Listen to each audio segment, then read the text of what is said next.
All right. Hello and good morning and good afternoon to everyone joining today.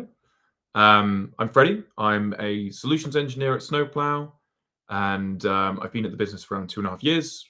Primarily, I'm working with our customers on their sort of initial engagements, but equally work within the sales team to help with technical evaluations of our products. So what I'll do is I'll begin by sharing my screen. And on here, I can help contextualize the product that I'll be demonstrating today. So for the No Slides conference today, I've chosen to do a focus on supercharging data quality by using Snowplow. So if you haven't heard of Snowplow before, I'll do a brief introduction. So Snowplow is a customer data infrastructure product. Its primary purpose is on delivering behavioral data from various sources, such as your website, apps, servers, and webhook applications, potentially. The data is then validated and enriched and subsequently lands within a cloud data platform of your choice in real time. So the platform and the pipeline itself can either be hosted by ourselves using our cloud hosted offering, or additionally, we do have some customers that opt for our private SaaS option, which means that the infrastructure will actually be embedded within your cloud account, whether that be on AWS, Google Cloud, or Azure. We'll do a quick left to right of the various parts of the platform before we dive into the demo in greater detail. So on the left-hand side, as I mentioned, this is our source domains. So this is our website, applications, potentially server-side tracking, such as backend, maybe on Java or Python, for example, and additionally webhooks, such as if you want to understand interaction data across maybe emails, for example, if a user's clicked on an email and subsequently maybe opened a link, for example. We've got 20 plus different software development kits that can be utilized in order to track all of that behavioral data associated with those different domains. Once the data has been tracked, it can then be sent to this pipeline. It'll be ingested by a collector, and then subsequently we'll go through this validation layer here. Now, this is the sort of key value proposition of Snowplow, is that we're able to deliver high quality data natively into the warehouse, and it's done using this validation. So the validation may be done utilizing JSON schemas. So these schemas, you can think of them as a particular set of rules that you can dictate, and as such, should an event not conform to those data structures, we like to call them data contracts, the events will be subject to fail, and ultimately they'll land within a failed events table in Snowflake, for example, or across the other cloud data platforms in another failed events area. This means that the pipeline can remain non-lossy, and those events that don't conform to these data structures that you create, they can still be repaired and ultimately be added into your cloud data warehouse or lake destination, such as S3, utilizing open table formats such as Apache Iceberg, Hudi, and Delta as well. After the validation, we also have an enrichment layer. So within the enrichment layer, this is where we'll take first-party and third-party data sources and enrich them and add them contextually to events as they're processed through the pipeline. The first thing I'll talk about with enrichment is an IP lookup that's commonly done across all of our customers. They'll take the IP address and then potentially use that to gain geographical information based upon a user. Additionally, what a user might look to do here is use our PII pseudonymization enrichment, and this can prevent personally identifiable data from landing in its raw format inside this cloud data platform of choice. Additionally, you can do more custom and complex enrichments at this stage. So you could do a JavaScript enrichment, which runs a JavaScript function on top of each behavioral data event that occurs and is processed through the pipeline. But additionally, you can do things such as SQL query enrichments, where we frequently see customers querying data against a vector database, for example, before ultimately having that data processed into their cloud data warehouse or lakehouse of choice. All right, so once the data's landed within the cloud data platform, From here, this is where we can then model the data. So with Snowplow, we've built out a collection of DBT models which can be utilized in order to aggregate that behavioral level, atomic level data, and ultimately aggregate that such that we can create different use cases. We offer a unified digital model which can be easily used in order to aggregate user sessions across web and mobile applications, for example, in order to create more customer 360 type use cases. Additionally, for customers that are focused on marketing use cases, we've built out an attribution model as well. And additionally, we've built out media-based models and e-commerce-based models for media analytics and e-commerce-based use cases as well. It's worth noting that these DBT models that we've built out, they're fully transparent, they're available on DBT.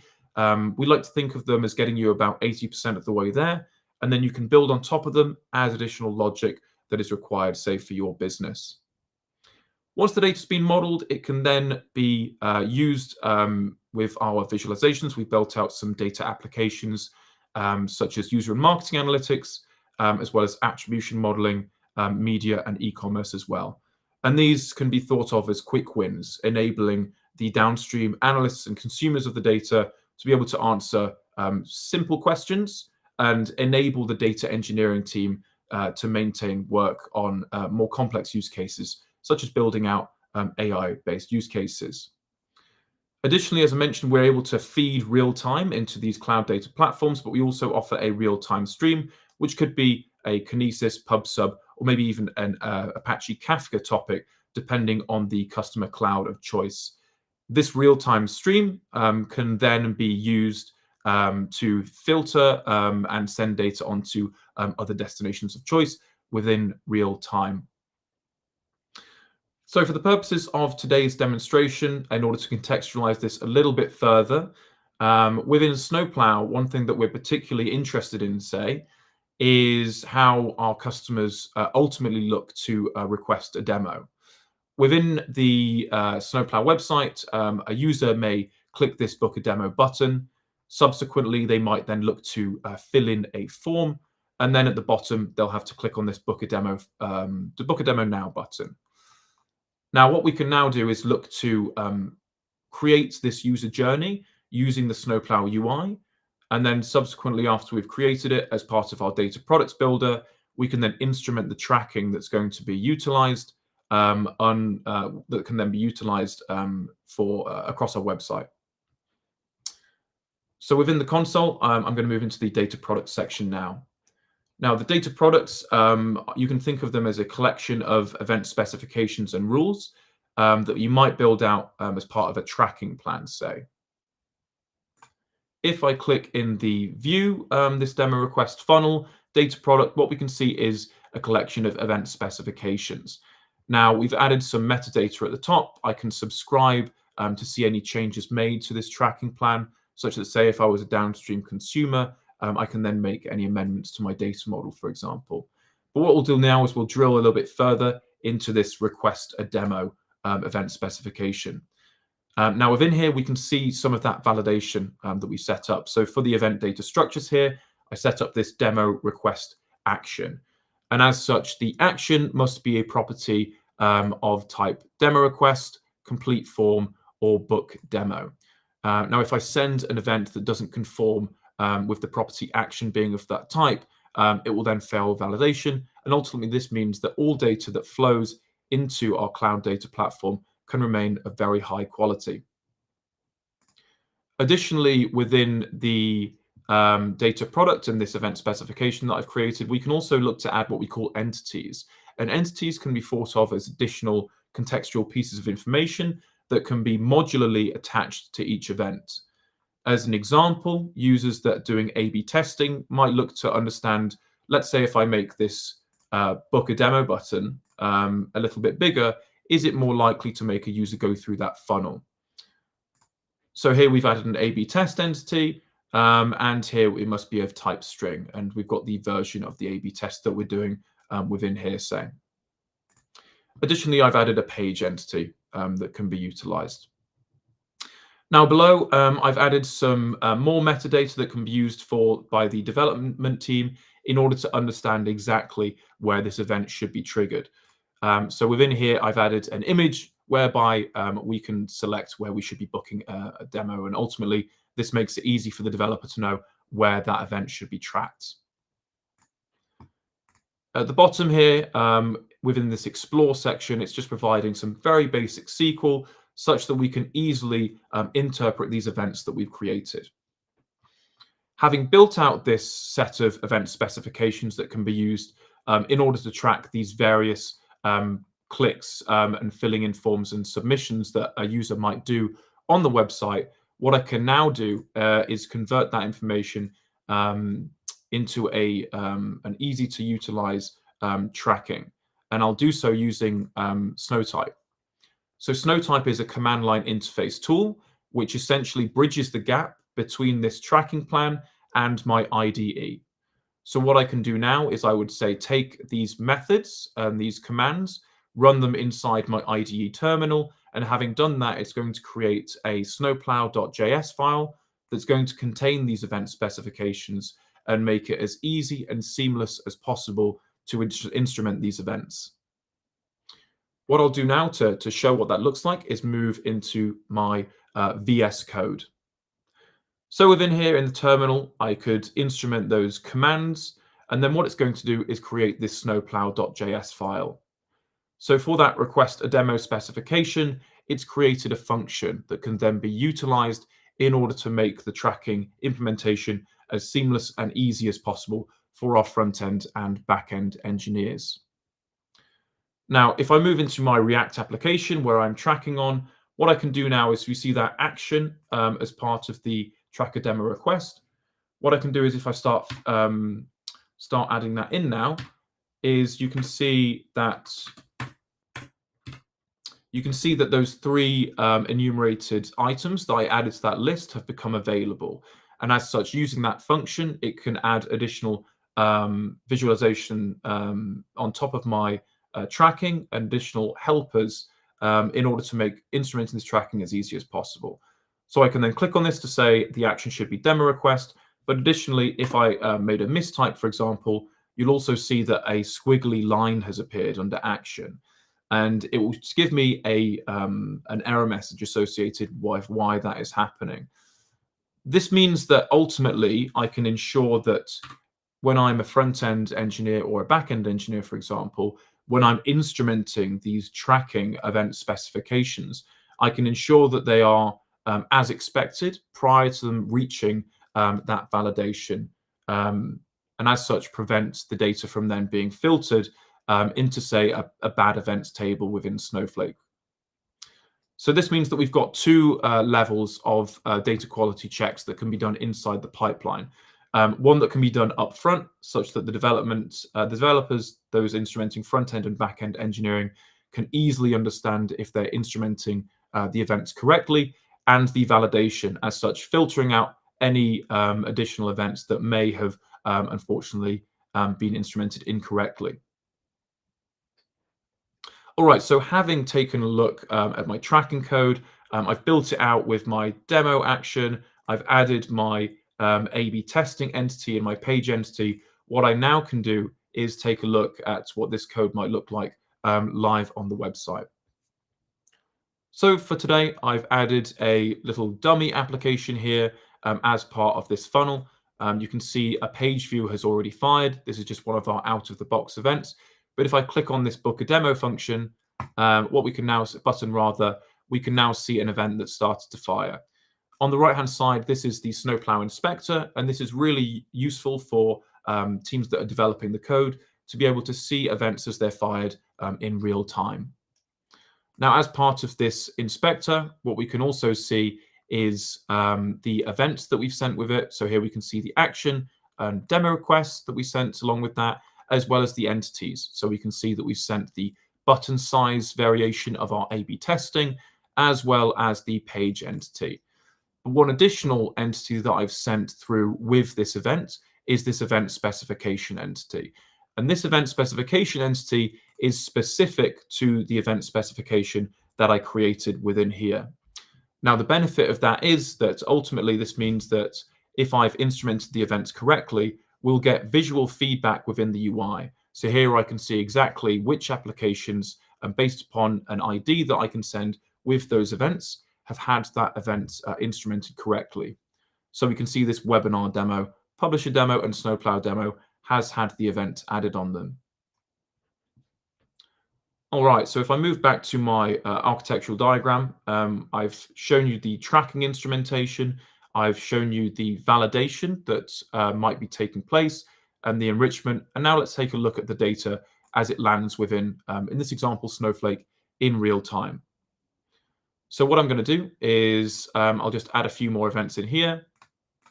And now I can move into my atomic events table, and I can click play on this function. This query rather. Now, having done so, we can see some of these events as they've started to land.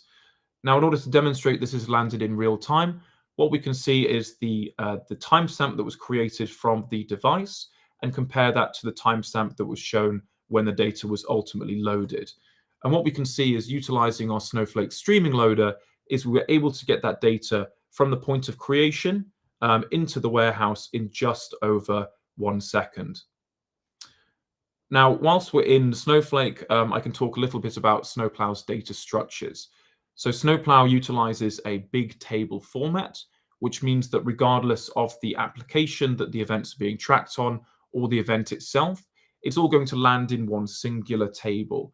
The benefit of that being that it's in order to create use cases across marketing or product, for example, it requires very few joins. It means that you can very easily start to build out data models based on top of this data and initially combine it with other data sources, for example, very easily.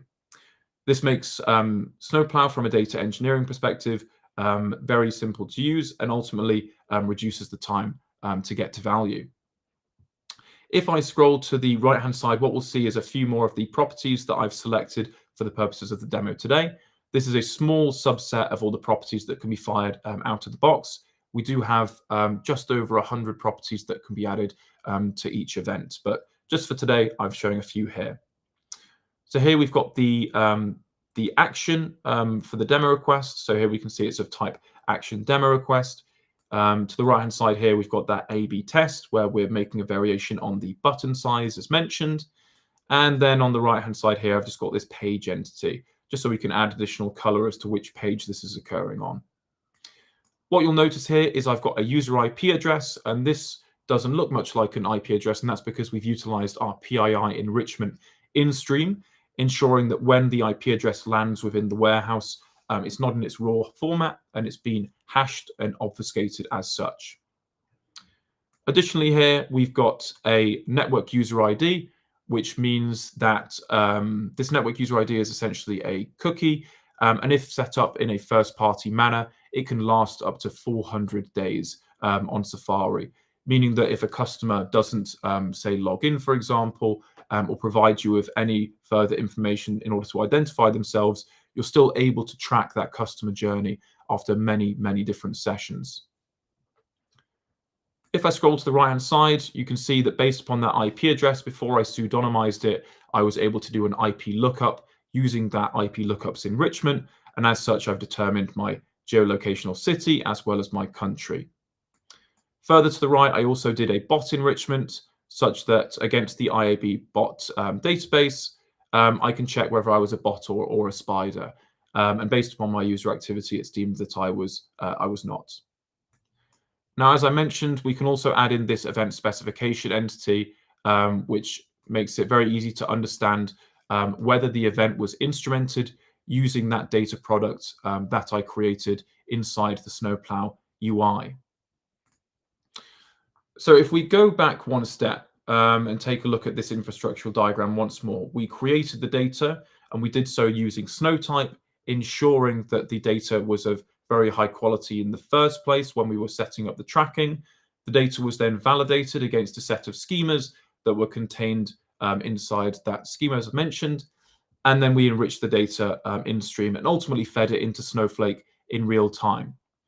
We can then model that data for a bunch of additional use cases. But for today, what I'll be doing is building out a basic funnel on top of those user actions that were taken when a user ultimately booked a demo, completed the form, and then made a submission.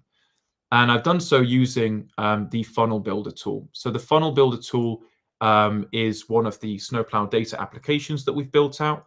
And essentially, it's built in a way that allows users that have minimal SQL knowledge to be able to build out visualizations with ease. So here I can create steps that a user might take. Here is an example. We've got a user that's arrived on the home page. Subsequently, when a user views the book a demo page, and then ultimately when a user submits that demo form. This is just 3 events that I've created, and subsequently built on top of that a visualization. On the right-hand side, we can see the session counts by funnel step, so we can see where users might be dropping off.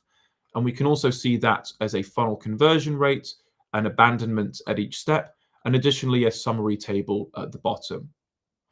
What I could look to do here is I could look to add in additional properties. So for example, I added in an A/B test entity. So I could do so to understand whether, say, for example, increasing the size of that book a demo button ultimately led to a higher propensity for a user to go through this workflow.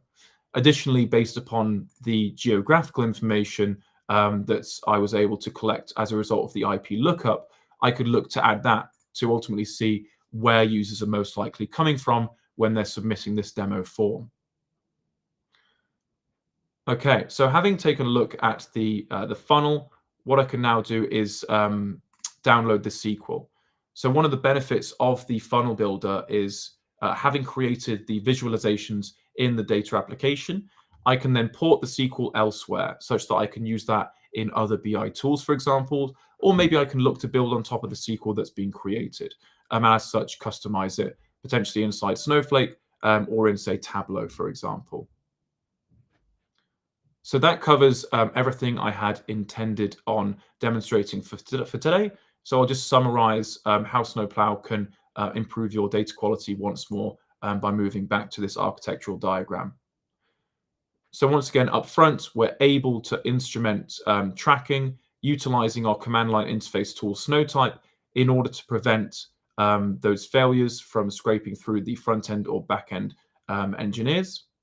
However, if that safeguard doesn't prevent poorly orchestrated events from coming through, we do have that validation layer, which is built on top of those JSON schemas, as I mentioned. And ultimately, this ensures that that data that lands within Snowflake is of a very high quality, and it's both ready for BI as well as AI use cases, for example. All right, that's everything I was intending on showing for today. So what I'll do is I will ask if there's been any questions so far.